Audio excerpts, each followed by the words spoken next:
নাকি অজস্র কঙ্কালের সফেদ খুলি ঝাঁকে ঝাঁকে দুলে উঠছে নদী পার জুড়ে? এত হলুদ কেন নদীর জল?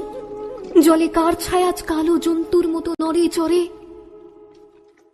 কিন্তু এই তো সেদিন এই নদীর ঘাটে নৌকো থেকে নেমে পালকি চড়ে দুলতে দুলতে গিয়েছিলাম ঘর বাঁধতে। বছর ঘোরেনি এখনো ফিকে হয়নি লাল চেলির রং। হাতের শাখায় এখনো তৃতীয়া তিথির চাঁদ ছড়িয়ে দেয় জ্যোৎস্নার জীবন্ত আলো। এই তো আমার নরম পায়ে লেগেছে নতুন আলতার ছোপ, কপালে সিঁদুরের শেষ টিপ, যেন অস্তবেলার টকটকে লাল সূর্য। ওই তো সাজানো চিতায় শুয়ে আছে আমার ৭২ বর। ৬টা ঋতুকাল জুড়ে আসা রাত্রির সঙ্গে এক্কা দোক্কা খেলতে খেলতে ভোর ছুঁয়েছে পূবের আকাশ। নির্জন রাত্রিদের সঙ্গে দিনের আলোদের সঙ্গে কথা বলতে বলতে নিভে গেছে আমার কণ্ঠস্বর। আজ আমার কথা বলতে ইচ্ছে করছে খুব। আজ খুব ইচ্ছে করছে এইসব পোশাক খুলে আমার সেই ফুল ছাপ ফ্রক পরে ছুটে যাই আমবাগানের দিকে। চণ্ডী মণ্ডপের পাশ দিয়ে যে এক ফালি রাস্তা চলে গেছে মোটর ক্ষেত ছাড়িয়ে হাট খোলার দিকে, সেই রাস্তা ধরে ছুটতে ছুটতে দাঁড়িয়ে পড়ি নিশ্চিন্দিপুরের ফাঁকা মাঠে। আর অবিশ্রাম বৃষ্টি আসুক আকাশ তোলপাড় করে, বজ্রবিদ্যুতের আলোয় আলোয় আজ আমি দেখে নেব আমার বড় হওয়া।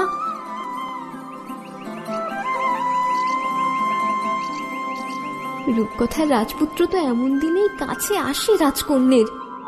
পক্ষীরা যে তুলে উড়িয়ে নিয়ে যায় পাহাড় পেরিয়ে, জঙ্গল পেরিয়ে, মরুভূমি পেরিয়ে সমুদ্রের তীরে থাকা এক অলৌকিক দেশে।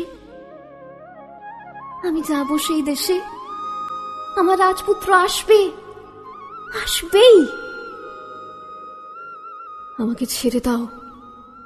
কেন আমাকে নিয়ে যাচ্ছ এই জ্বলন্ত আগুনের দিকে? কেন আমার দুপাশে এত পৈশাচিক উল্লাসে মন্ত্র পড়ছো তোমরা?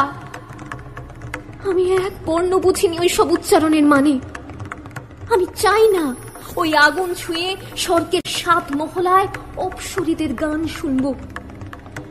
আমি বিশ্বাস করি না আমার পোড়া শরীরের ছাই মঙ্গল করতে পারে এই পৃথিবীর। ঝলসে যাচ্ছে আমার গা, কালো হয়ে উঠছে আমার সোনালী বাহু। আমি ঝাঁপ দিচ্ছি ওই হলুদ জলে। আমি ঝাঁপ দিচ্ছি যেন সেই মাতৃগর্ভের শান্ত জলে, যেখানে লিঙ্গভেদে আমার জন্য বরাদ্দ নয় শুধুই আগুন, যেখানে আমার জন্য একটি পুরুষ ফোনের মতোই থাকবে নিবিড় আশ্রয়ের গোপন জল বিছানা। নদী, তুমি নাও আমাকে, অসংকোচে টেনে নাও তোমার নিরাপদ জলভূমিতে। দেখো আমি জ্বলন্ত জন্তুর মতো ছুটে যাচ্ছি তোমার দিকে। ভালো করে দেখো, পুড়তে পুড়তে আমার সোনা রং শরীর কালো শিয়াল হয়ে দৌড় দিয়েছে তোমার গর্ভের দিকে। আশ্রয় চাই, নাও আমাকে নাও। তুমিও কি মুখ ফিরিয়ে নেবে নদী? আমি জানি তুমি তা পারো না। তোমাকে ঘিরেই তো গড়ে উঠেছে একের পর এক নদীমাতৃক সভ্যতা। তুমি তো চিরজননী, পুরুষ নও। একমাত্র তোমার কাছে বশ্যতা স্বীকার করেছে ছন্ন ছাড়া মানুষের দল। সেই তুমি আজ কিছুতেই ফেরাতে পারো না আমাকে। নাও, এই আমি ঝাঁপ দিচ্ছি, ঝাঁপ। গর্ভ পাতো নদী, গর্ভ